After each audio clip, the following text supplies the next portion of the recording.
welcome back, everybody, to another episode of Making Monsters. Football season is back.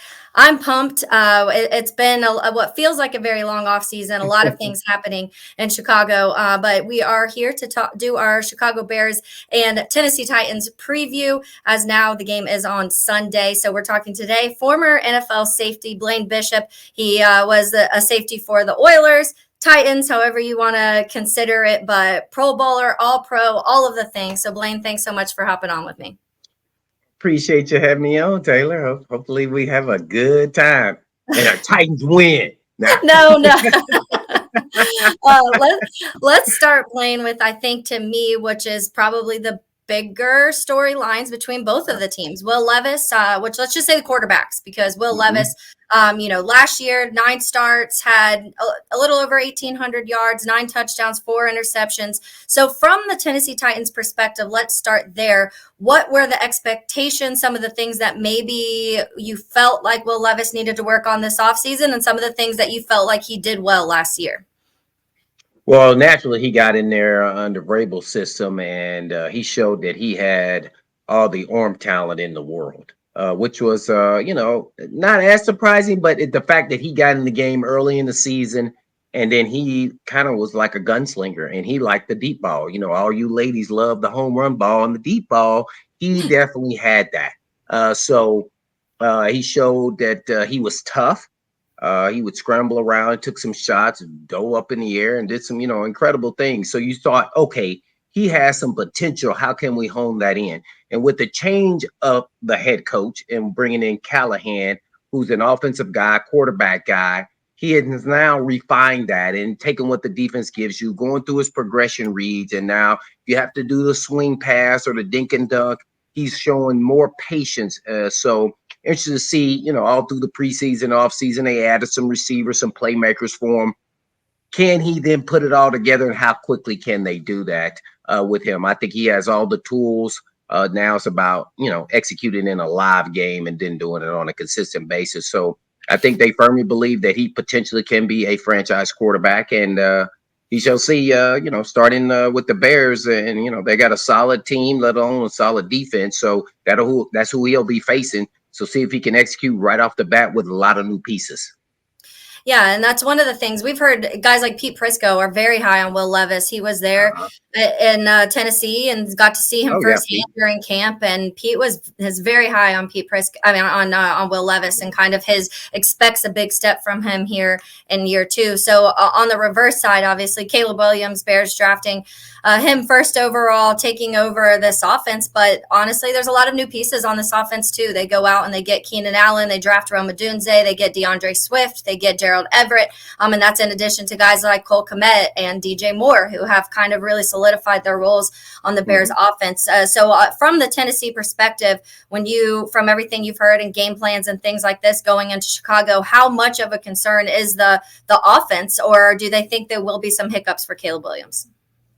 Well, I mean, with all those weapons, and man, I think the Titans respect everything that the Chicago Bears have added, let alone, unproven, but number 1 pick, Caleb Williams, who in preseason, which I watched all the games of him in preseason, showed a lot of promise. Hey, he is scary to watch. And I'm sure the Bears are excited, the Bears fan base. And man, it's going to be interesting to see, first time him going against the speed of the game in a regular season game. Can he be on time? Can he make plays on time throwing the football, or is he going to ad lib? I even kind of looked at some of the statistical numbers as far as analytics, and sometimes he holds on to the football. So I'm interested to see if he'll able to scramble around and do some of the things he did in college as well as in the pros. But he's built for it. He seems like he's a pro already. When I say that, I'm talking about prepared. Like, even with some hiccups, which he's going to have as a rookie quarterback, he looks like he has the mental fortitude and the strength to overcome those, and it won't rattle him. So those are all dangerous, especially from a Titans perspective. But hopefully they show him something that he hasn't seen, and then they kind of dupe him into a bad throw. And that could maybe be the difference in the game, hopefully. But they have weapons all over the place. Swift is a proven quality player in the National Football League. So, and with the tight ends as well as the receiver, it's gonna be a tough task going into Chicago with all the hype around Caleb Williams and the fan base all pumped up about what he could bring to the table. He may be the best quarterback since, I don't know, Cutler. I don't Yeah. even know. I mean, so I understand all of that. You got to know that you're going in here for a battle, and all the odds are against you if you're the Tennessee Titans. So the pressure's on the Bears. So you play loose and fast and see how it all plays out. But whenever you bring in two different teams together, they're added different pieces. You want to know who can gel the soonest, and chemistry is real big for me. And having to excel as a team, and sometimes that'll take 5-6 games into the season before it all clicks together and they're on the same page. So they're both in the same situation, so it's a fair battle. So I'm hoping they can get one big one on the road, because Vegas is picking against the Titans, and I think they're used to that. So it's going to be a good one, though. They better get off to a fast start, and hopefully they can get some turnovers from Caleb Williams. No, we're not wanting that, Blaine. We don't want any.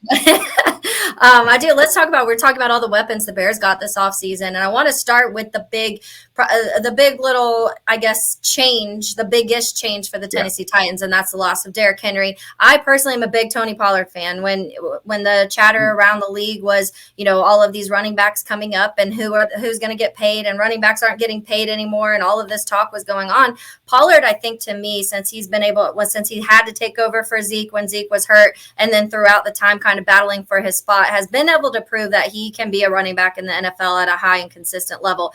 It's not, Derrick Henry's a whole other animal when we're talking about it, but what has camp so far looked like without a Derrick Henry and with a new guy like Tony Pollard? Well, as talented as Derrick Henry was, it was a little frustrating at times because we didn't have the offensive line that he needed to, sometimes it was like running to a brick wall. And he was a big back and he could do that. But I was ready for change. I spoke about that on my radio show, 104.5 The Zone. And, I like the versatile backs. Being a former defensive player, you want the players to have multiple talents. That way you can't game plan. When Derrick Henry was in the game, you knew they were going to run the freaking football, or they're going to play action pass. And I mean, and most of the time, they just ran the football. And he is that talented. But at some point when it's not working, sometimes the short passing game can work. So with Tony Pollard added, I love what they did with him. And that was the first free agent signing by Rand Carthon. So that shows you he thought just like you did, that he's a very talented player. And then he went to college at Memphis. So we know all about him and who he is. And then combined with Tajay Spears there that they drafted last year from Tulane in the 3rd round. Both versatile backs, smaller backs when you're talking about Derrick Henry to them, but, they're 5'11", 5'10" guys who are, scat backs that can, hit the hole really hard and run in between the tackles, but they also can flank out and run routes. And that's what you like in versatility in their game. So I really think that they're going to be different, but also better for the Titans in this philosophy and scheme, with the added additions of Tyler Boyd and Ridley as a deep threat. Man, he can go. So I really like what head coach Callahan has brought to the table with some of the weapons that he's brought in.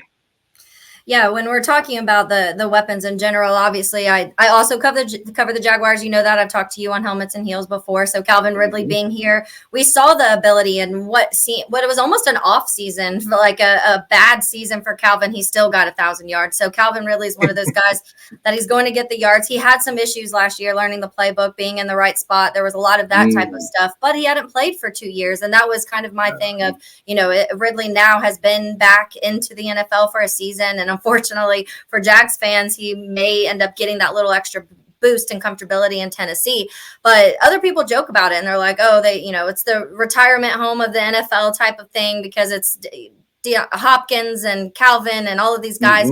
But to me, it's a bunch of guys that can do a lot of things, proven guys in the NFL, and it gives Will Levis a little bit of comfortability factor and a little bit of we got you, because these are guys that are very seasoned in the NFL. So it will be interesting to watch this offense kind of develop. And to your point, when they never had an offensive line to help Derrick Henry, they've now invested in that. Last year getting Peter Skoronski, this year getting J.C. Latham. Have you noticed that in camp already, this offensive line looking better in Tennessee? Yeah, the offensive line looks a whole lot better, not just by the draft pick, but also by the coaching. Head coach Callahan brought in his father, who's one of the best offensive line coaches in the NFL, and he had all these different techniques he was teaching the players during, let's say, OTAs. which was called Big Bertha, and it was some other name, and this sled that he had that it would make you stay low and drive blocks. So it was really interesting to watch that whole transformation of them, the players learning how to block Big Bertha.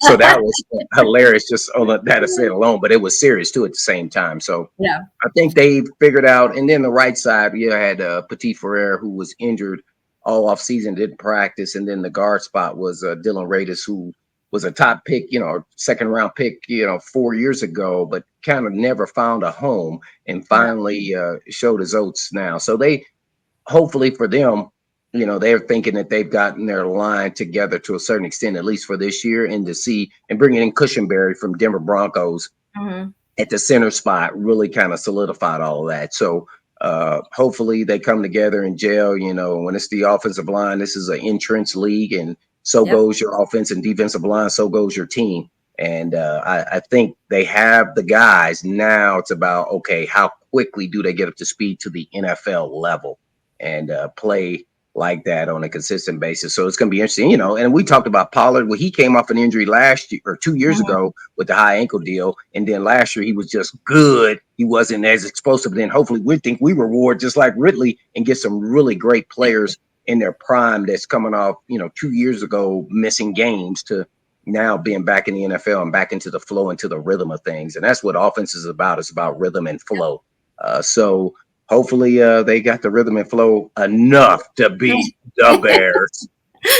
So we talk about the offensive line obviously a lot in Chicago. Justin Fields got sacked 100 times in 2 seasons, and some of that's on Justin Fields. A lot of it was on the offensive line, but it were just some bad moments. And honestly, Blaine, a lot of it to me was just not being able to stay healthy. They had 10, 11, 12 different formations on their offensive line in 2 seasons because nobody could stay on the field. Right now, all starting 5 are healthy. Looks like all starting 5 will be out there, but it's been kind of that Achilles heel of the Bears of just not being able to stay healthy there, and that trickle down, better than anyone, of how that offensive line not performing well affects all levels of your offense. So I want to flip over to the defense. I don't want to keep you too long, so I do want to chat the defense a little bit. Obviously, Jeffrey Simmons, he's a beast. We know he's a beast. He's someone, he can talk the talk, he can walk the walk. He made the comments about Caleb Williams' fingernails being painted, and now there's this whole thing about what did he say? What did he say about that? I didn't hear that one. On a podcast about something about, I wish I had the exact quote. I'll have to find it. But something about getting to Caleb and he'll be worried about his fingernails being painted or something like that. Okay. Yeah, just a little jab, just a little trash. Yeah, no doubt. But obviously him. You drafted T'Vondre Sweat, Ernest Jones, big signing. I mean, big trade that the Tennessee Titans just got. This guy knows how to get to the quarterback. He knows how to do a little bit of everything. What does it look like for you on that defensive front? I do want to get to the secondary too. That's obviously your specialty. But that defensive front, what does it look like right now? Just so far, what you've seen in camp, preseason. How confident are you in that group? Well, you got Landry, who's a 10-sack guy, and then you got Arden Key, who's kind of more probably fit for a rotational player, but he's been starting, holding the fort there most of the time, and he's a quality player in the NFL. And then you got Sweat, who's a big, massive human being who's going to take up 2 blockers, and he's shown also he can get after the quarterback, which was surprising by most here when they drafted him because of his size. But when you go watch tape for him at Texas, he got after quarterback. It just didn't result into numbers. His pressures were high volume. So he's a really good player. He's showing he's coming into shape to play more than just 2 downs. I think that'll, come to, the forefront, especially this first game. A lot of guys are going to be trying to get in shape in game because nobody's played 4 quarters. I'm sorry. Until you play 4 quarters, or even with the Bears, are you in shape? I mean, especially that first. I mean, man, I remember. I'm like, oh my gosh, am I breathing? I can't breathe. And it's hot too. So all those things are going to happen. So they look pretty good up front. And then the addition of Murray, who was a first-round pick from Oklahoma, but with the Chargers, he's a massive human being. Is very athletic and kind of on a freakish level side. So hopefully they have coached him up into a level where he should be with his athleticism. And then you talked about Ernest Jones. Well, they traded for him, and I'm not sure he's going to start. When you trade for, let's say, a quarterback, center, middle linebacker, safety, maybe he has enough time, but I'm not sure. I'm not at practice. I don't know if he'll be starting immediately. because of that, not because of his ability. Yeah. Because he's going to be somewhat of a quarterback of the defense, being the middle linebacker. So I don't know how quickly he'll be up to speed on this first game. I think he would have had like a week. Some guys can do that. Some guys can't. I would think that he could, but I wouldn't be surprised if he's kind of just rotating with Gibby there this first game just to get acclimated a little bit and make sure he's on the same page as everybody else, being that he is the play caller and he's got the green dot. So that'll be interesting. And then, if you want to filter out to the secondary, we got Diggs and Hooker, I think, will be the starters. I think Adams, Jamal Adams, will be somewhat of a piece of tool that they use in special situations. Yeah. And then corner, man, Awuzie and Sneed, who both didn't practice very much during training camp. I think Awuzie had something with his calf, so he didn't do too much in training camp. But he's been out there practicing the last couple of weeks. And then Sneed, they're managing through, I guess, a knee issue. But I think both are going to be available in this game and be starting. And hopefully they'll be up to speed as far as conditioning, as well as ready to play at corner, because you can get exposed quickly at corner in the way how much they throw the ball. So I think they're in a solid position to be competitive in each and every game, the Titans. After going 6-11 last year. So we shall see. And, the proof is in the pudding, and you got to play games to prove it. Definitely. And that's what, obviously, you mentioned the Bears defense. The Bears defense, I think the biggest question mark is the pass rush. Montez Sweat is a monster. He's insane. The defense completely shifted when he got there. I was just reading some stats of how everything went from like 28th, 30th when it came to the Bears defense. Yep. When Montez came, they were in the top 10 of almost everything when it came to takeaways, when it came to interceptions, when it came to pressures, all of that stuff. So he's a monster. Bears do have questions still on the other side. They don't really. DeMarcus Walker, who you guys are familiar with, he has always been kind of a rotational guy, and he's being counted on right now as that other guy across Montez Sweat, which is a big task. So we will see how that goes. But outside of that, people love Tremaine Edmonds. People love TJ Edwards. We also, the secondary with Jalen Johnson just getting a contract where we love the secondary. So you mentioned how, that's kind of the chatter there, is that people are talking about the Bears defense. Do you think they're talking about the Bears defense maybe a little bit more than the offense, or are there chatter on both sides of the ball?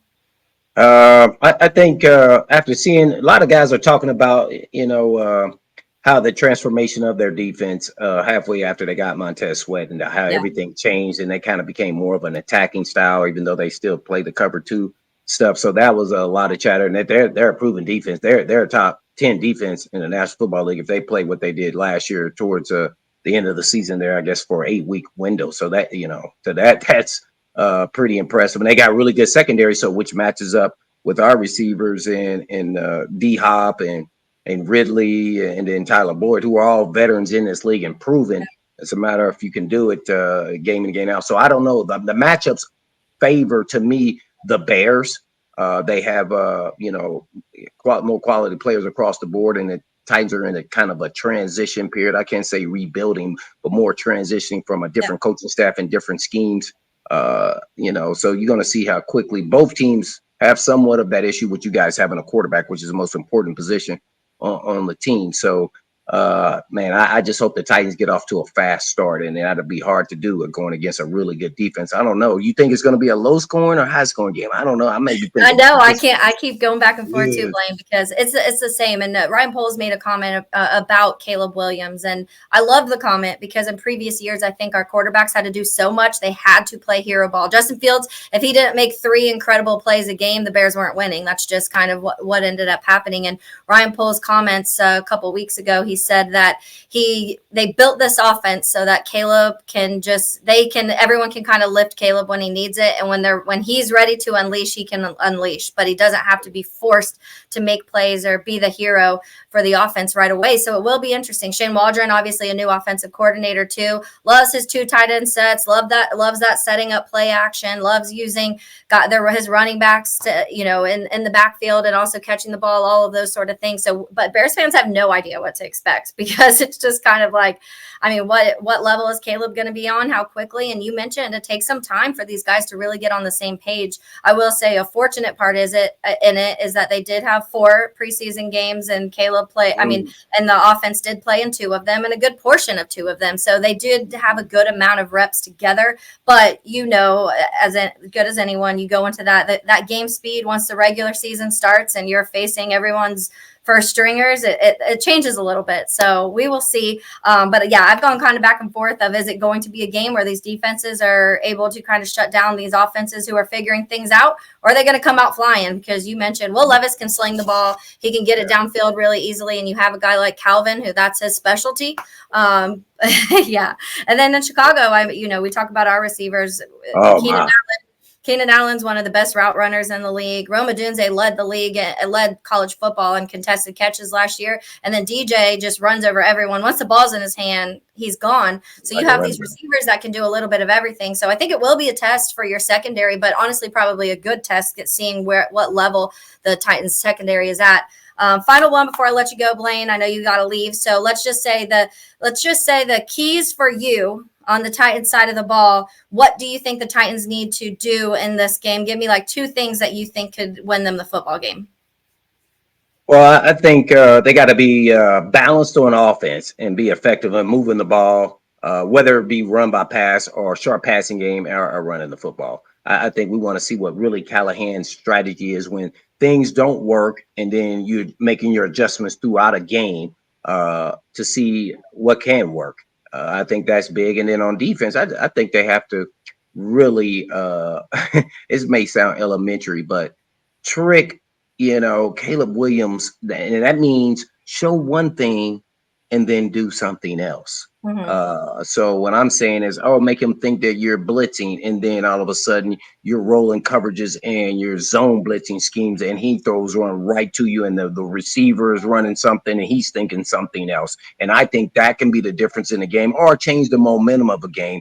Naturally, the Bears are favored in this game, so the Titans will have to do something to get some points on the board to put it in their favor, especially at home. And I'd be more curious asking you, what is the fever and the fan fever there about the Bears? Because I talked to all the people, and I'm from Indianapolis, Indiana. So I grew up watching the Chicago Bears, being a Bears fan, because the coach didn't move there till I was in almost high school. Yeah. So the Bears, I watched all the Bears from day one, and I've always been a fan of them. I know how the fans are there. I know they are pumped up. So the expectations are going to be high. Like, they're like, oh man, why are we playing the Titans? Why did we get a national game the first game? We're going to blow the Titans out. I don't know. It's interesting because it's been very back and forth. I've seen some that are like perfect game 1, I feel like, because a lot of people are like, you could take advantage of Will Levis. He's still kind of figuring things out. There are a lot of new pieces. And then also there's guys like just defensively on the Bears, when, like I mentioned, the not having pass rush, but Eberflus and Eric Washington have been able to kind of do some quirky things in the preseason. They're sending Kyler Gordon, the nickel corner, blitzing him a ton in the preseason, which I was like, number 6. Number 6. I know. I watched their preseason. I was like, man, this guy.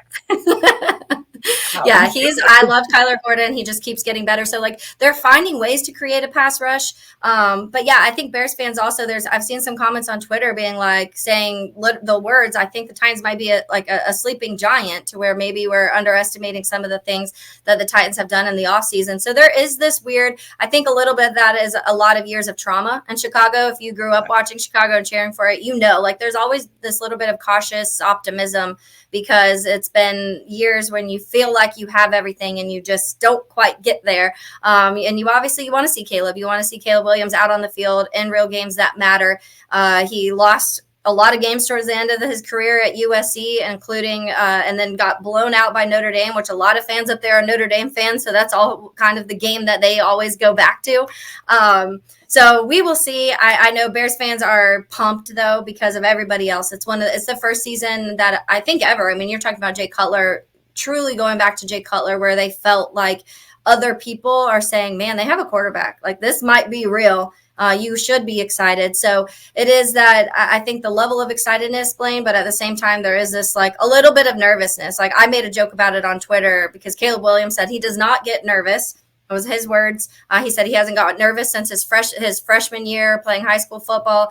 And he said he fumbled the snap 3 times after that, threw a touchdown, and hasn't gotten nervous since. And I was like, well, good for him, because I'm a nervous wreck thinking about this game on Sunday, just because I think it just is this win, I think, would be massive for Chicago. But I know Tennessee Titans, you guys, AFC South is tough. There's a lot of stuff going on in that division, and you got to win them all, or as many as you can, or it's going to be rough. So it'll be a fun Sunday, Blaine, and I really appreciate you hopping on with me.